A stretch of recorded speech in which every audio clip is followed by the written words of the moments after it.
Press वार्ता में आप सबका स्वागत है। हम बहुत आभारी हैं कि आप सबने समय दिया। तो पिछली बार जो हमारी बात हुई थी और मैंने आप सबको ये बताया था कि हम संगठन बनाने का काम शुरू कर चुके हैं। तो आज मुझे बहुत खुशी हो रही है कि आज हमारी पहली शपथ ग्रहण का समारोह है। हमने लगभग 231 ऑफिस बेरर अभी अनाउंस किए हैं। ये ऑफिस बेरर मोस्टली स्टेट में है, लोकसभा में है और जिला के। तो ये पहला स्टेप था। पहले स्टेप के बाद आज शपथ ग्रहण समारोह है। इसके बाद फिर हम ब्लॉक लेवल पर जाएंगे। आज से लगभग 15 दिन के बाद फिर से हम मिलेंगे और ब्लॉक लेवल पर संगठन बनाने के बाद फिर से हमारी ब्लॉक लेवल की शपथ ग्रहण समारोह होगी। उसके बाद फिर हम सर्कल लेवल पे जाएंगे। सर्कल लेवल जब मैं कहता हूं तो हर 5 से 10 गांव के पीछे एक ऑफिस बेरर रहेंगे। सर्कल लेवल पूरा होने के बाद फिर हम गांव-गांव तक जाएंगे। शहरों में हर वार्ड में जाएंगे। हर गांव में कम से कम 11 मेंबर कमेटी रहेगी और वैसे ही हर वार्ड में कम से कम 11 मेंबर कमेटी रहेगी। तो इस तरीके से हम संगठन को एक एक गांव में और एक एक वार्ड में लेकर जाएंगे। ये मैंने आपसे पहले भी शेयर किया था। कुछ लोगों को ये विश्वास नहीं हो पा रहा था कि संगठन इस लेवल पे बन पाएगी। तो अब प्रत्यक्ष है, प्रमाण की जरूरत नहीं है। इसके बाद गांव तक जाने के बाद फिर हम बूथ लेवल पे जाएंगे और वो बूथ लेवल पे कब जाना है वो हमारा स्ट्रैटेजिक रहता है। वो हम शेयर नहीं करते कि किस डेट पे हम बूथ पे जाते हैं, कैसे करते हैं। बट फिर एक एक बूथ पे हमारी टीम बनेगी। एक एक बूथ में जब मैं टीम कहता हूं तो उसमें कई सारे अलग अलग रोल वाले होते हैं। उसका ज्यादा डिस्क्रिप्शन हम देते नहीं है। वो हमारे लिए क्रिटिकल होता है, स्ट्रैटेजिक होता है। मैं बस एक ही चीज कहना चाहता हूँ। भाजपा ये कहती है कि उनका संगठन बहुत मजबूत है, उनके पन्ना प्रधान है, उनके फलाने हैं। मेरा अनुभव गुजरात में कुछ अलग रहा। जब मैं गया और मैंने पूछा कि भाई हमें पन्ना प्रधान समझना है, कैसे रहता है, मुझे थोड़े से पन्ना प्रधानों की इंफॉर्मेशन दे दीजिए। हमने कई सारे गांवों में पता लगाया, सारे डीएक्टिवेटेड थे। वो कागज पे पन्ने पे ही थे इनके पन्ना प्रधान। तो एक तो चीज होती है हवा बना के हवा खड़ा करना कि इतना बड़ा संगठन है, इतना बड़ा संगठन है, और दूसरा होता है वास्तविकता में संगठन होना। मैं संगठन बनने के बाद आप सबको निवेदन करूंगा कि आप आइए, संगठन को देखिए, संगठन के लोगों से मिलिए, हमारे विलेज लेवल की कमेटी तक के लोगों से मिलिए, उनका सामर्थ्य जांचिए कि वो कितने मजबूत है और क्या है। आज राजनीति, इस देश की राजनीति एक अजीब सी मोड़ पर खड़ी हुई है, जहां आप देखेंगे कि भाजपा और कांग्रेस में कोई अंतर ही नहीं रह गया। इनमें अंदर की इतनी जबरदस्त सेटिंग है कि अब वो विजिबल हो गया। पहले तो एक आंखों की लाज शर्म होती थी कि भाई भाजपा और कांग्रेस अलग अलग लड़ते हैं तो चलो कम से कम ऊपर से ऊपर में ना दिखे कि एक साथ है। आप अगर कांग्रेस पार्टी की पहचान पूछोगे, जितनी मुझे समझ है और मेरे ख्याल से मेरे से ज्यादा आप सबको समझ है, कांग्रेस पार्टी की पहचान क्या है? कांग्रेस पार्टी एक ही चीज के लिए जानी जा रही है कि यहाँ पे इनके दो बड़े नेताओं के बीच में लड़ाई है। अब पूरे देश में जाके पूछो भाई, राजस्थान में कहो, हाँ भाई वो दो है, दोनों के बीच में लड़ाई है। हमने इनकी लड़ाई को झेलने का ठेका ले लिया है क्या? जनता ने ठेका लिया है क्या इनकी लड़ाई को झेलने का? ये आज से नहीं, पहले दिन से लड़ रहे हैं। ये इनकी नहीं बन रही, उससे लड़ रहे हैं। 4 विधायक इधर हो गए, 5 विधायक इधर हो गए। जनता इनसे त्रस्त है पूरी तरीके से। काम की बात आती है, 4 साल मजे में ये निकालते हैं। 4 साल मजे में निकालते हैं, कोई टेंशन नहीं रहता है। फिर आ जाता है 5वां साल। 5वां साल आता है तो उल्टे सीधे कॉपी पेस्ट ये वो करके फिर ये पॉलिसी बनाते हैं, जिसका नतीजा आप देख रहे हैं। राइट टू हेल्थ स्कीम को आप देख रहे हैं कि क्या उसका नतीजा है। ऐसे एक दिन बैठ के वोट पाने के लिए बदनीयती से किया गया काम का यही हश्र होता है। आप ये देखो, आप पहले ये कहते थे कि रेवड़ी है रेवड़ी, आज पूरे राजस्थान के रोड पे जाके देखो, केजरीवाल मॉडल को अपना फोटो और अपना नाम देके इन्होंने चिपका रखे। अरे अच्छी बात है, आप कॉपी करो, उससे जनता का फायदा हो तो कॉपी करो, लेकिन डुप्लीकेट होता है। ये सरकार पूरी तरीके से फर्जी और डुप्लीकेट है। दुख होता है ऐसे सरकार से। और जनता ने कहते हैं कि गहलोत साहब बड़े मैच्योर है, कहते हैं कांग्रेसी कहते हैं कि गहलोत साहब बड़े मैच्योर है, उनको ये पता है। अरे क्या फायदा ऐसे आपकी मैच्योरिटी का? भाई अब हो गया, अब आराम करने दो, अब छोड़ दो। अब कांग्रेस की तो ये बात है, बीजेपी की आप सोचो। भारतीय जनता पार्टी के बारे में राजस्थान में मुझे एक भी बात बता दीजिए, वसुंधरा मैडम ने अगर कुछ भी किया है, एक भी सरकार की किसी भी चीज की ताकत से इन्होंने विरोध किया है क्या? कोई विरोध नहीं किया है। क्यों विरोध नहीं करते? क्या सेटिंग है इनकी? कहते हैं कि मैडम का एकमात्र उद्देश्य है, मैडम का एकमात्र उद्देश्य है, मैडम का एकमात्र उद्देश्य ये है कि किसी भी तरीके से गहलोत साहब की सरकार नहीं गिरनी चाहिए, किसी भी तरीके से गहलोत साहब मुख्यमंत्री। यार आप भारतीय जनता पार्टी हो, आप तो अगर इनका देखोगे तो मैडम का और भाजपा का, इन दोनों की आपस में लड़ाई है। कांग्रेस में देखो तो इन दोनों, जनता त्रस्त हो गई है इनकी राजनीति से। अब ये बहुत हो गया है, जनता त्रस्त हो चुकी है, जनता को बदलाव चाहिए। किसी पे इस बात पे संदेह नहीं होनी चाहिए कि आम आदमी पार्टी इनको चुनौती दे सकती है, नहीं दे सकती है। इनको चुनौती दे सकती है। हमने दिल्ली में दिया, हमने पंजाब में दिया, हमने गुजरात में 6 महीने में इनको चुनौती देकर दिखाया है। पूरे देश में चुनौती देंगे, राजस्थान में भी चुनौती देंगे। एक मौका केजरीवाल को चाहिए, सारी गंदी राजनीति की सफाई कर देंगे। बहुत बहुत धन्यवाद। आप सबके अगर प्रश्न होंगे तो मैं ले लूंगा। पाठक साहब, आप विस्तार की बात कर रहे हो, संगठन विस्तार की बात कर रहे हो, आपने उसमें भाजपा की भी बात की, कांग्रेस की भी बात की। भाजपा के साथ में संघ जैसी एक बड़ी संस्था खड़ी है जो 125 साल से उनके साथ है। कांग्रेस एक लंबे समय से मौजूद है राजस्थान के अंदर, आप लोग नए हो, आप विस्तार की बात कर रहे हो। आपको नहीं लग रहा कि समय आपके पास बहुत कम है कि इतनी सारी आप बातें कर रहे हो उसके साथ? संघ तो दिल्ली में भी थी, संघ तो पंजाब में भी है, संघ तो बाकी जगह पे भी है, संघ तो हिमाचल में भी थी। आप जो कह रहे हो ना, ये पुराने हैं और हम नए हैं। यही हमारी ताकत है कि हम नए हैं। पाठक जी, आपने गुजरात की बात कही और वहाँ पे पन्ना प्रमुख कुछ भी आपको नहीं मिले, फिर भी बीजेपी ने 156 सीटें जीती। आपका संगठन वहाँ पे था, आपने कहा वहाँ काम किया, आपकी हालत जितनी अपेक्षाकृत थी उतनी भी नहीं आई। क्या कारण मानते हैं? मैं बताता हूँ। जब गुजरात में हम गए, 6 महीने का समय हमारे पास था। संगठन को हमने 6 महीने में खड़ा किया, गांव-गांव तक लेकर गए। गुजरात का दुर्भाग्य ये है कि कांग्रेस पार्टी पूरी तरीके से कॉम्प्रोमाइज हो चुकी है।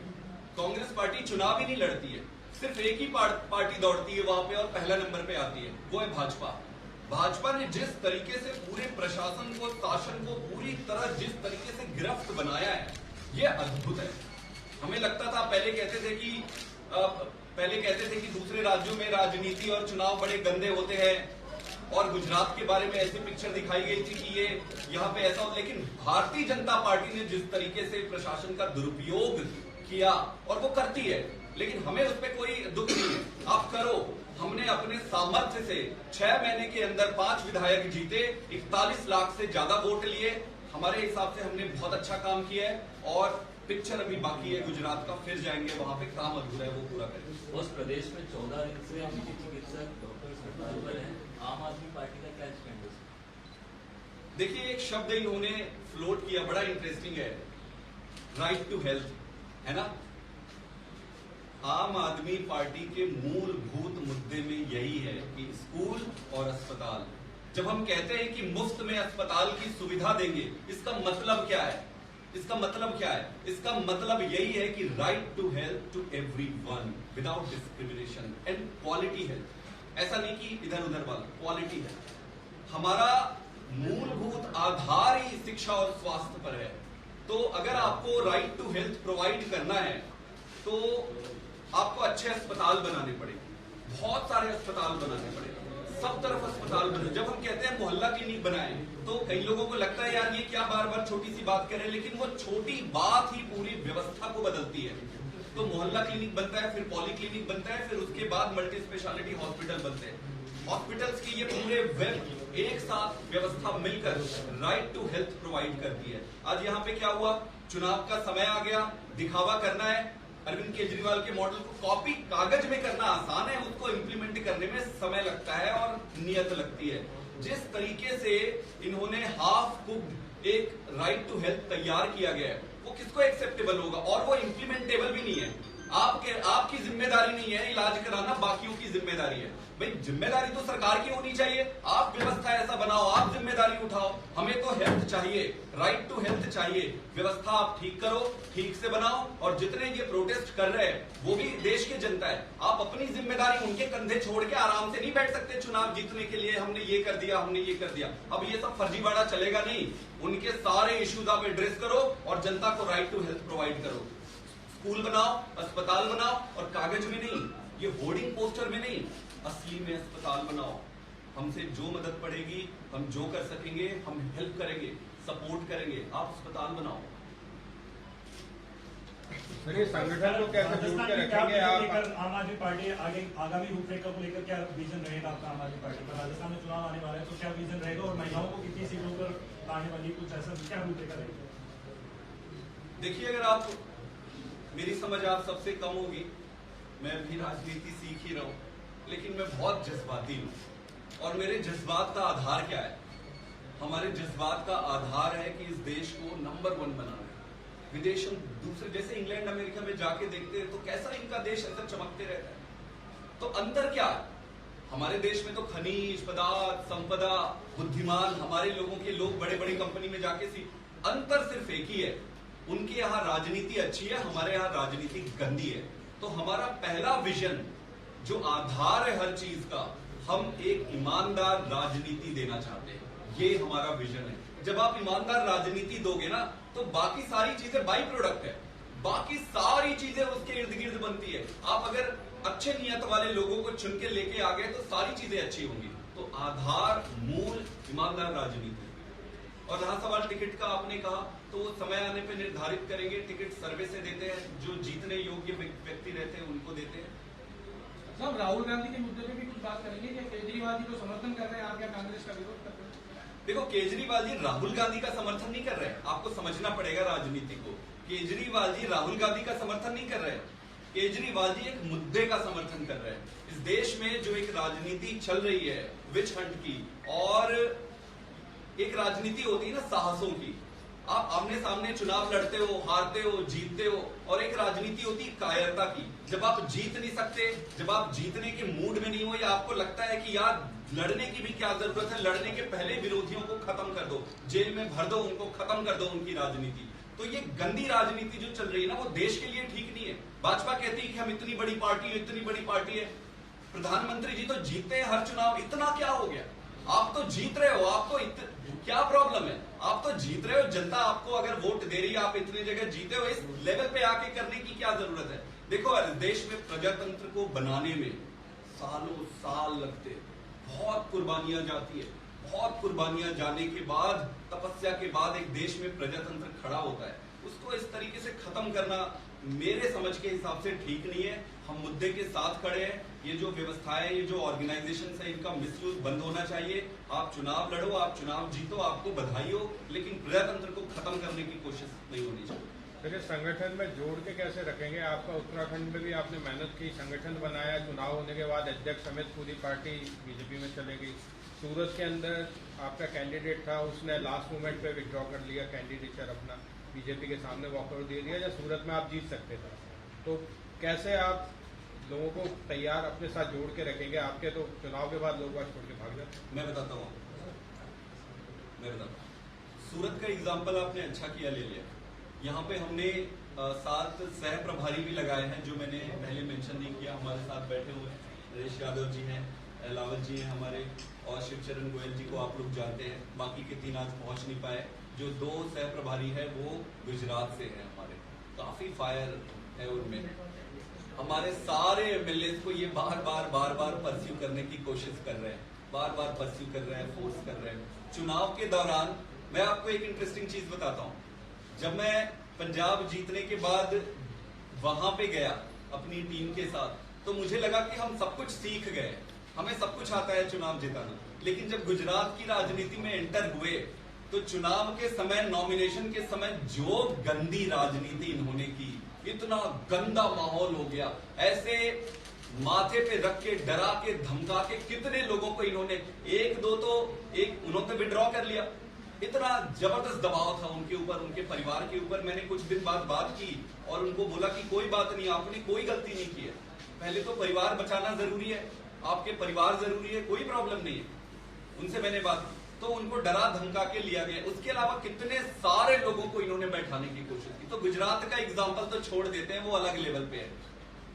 उत्तराखंड में हुआ, मैं मानता हूं आपकी बात से, और हम उन लोगों में से हैं जो गलती करके सीखते हैं।